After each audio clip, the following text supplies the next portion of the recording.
ይሄ ከስር የምትመለከቱት ሜሴጅ ስፔሻሊ BYD መኪና ያላችሁ ሰዎች ይሄ ሜሴጅ ሲመጣ ምን ማለት ነው?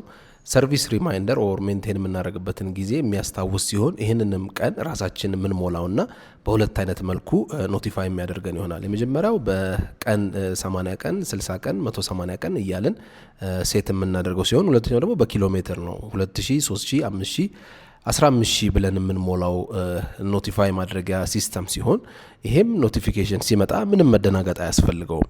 ልክ እንደ አላርም እንደማለት ስለሆነ ማለት ነው። ስለዚህ ይሄንን የመጣው ሜሴጅ ኖቲፋዩን ራሳችን ማጥፋት የምንችለው ሲሆን ሌላ ግን አንደርስታንድ እያደረግነው ያለነው ነገር ምንድነው? ብዙ ኤሌክትሪክ መኪና ያላችሁ ሰዎች መኪናውን ምን ፋንክሽናሊቲ እንዳለውና ምን እንዳለው ያለ መረዳት ነገር አለና አባካችሁ አንድ ዘይነት ሐሳቦች ሲኖሩ ኢቪ ሀባችን በመምጣት ወር ደግሞ ከታች በመናስቀምጠው ስልክ በመደወል ወይም ደግሞ ኮሜንት ላይ አስቀምጣችሁልን ኤኒቲንግ ልናስረዳችሁና ክሊር ልናደርግላችሁ ዝግጅት ጨርሰናል ማለት ነው። ስለዚህ የምትፈልጉት ኢንፎርሜሽን ካለ ደውሉ።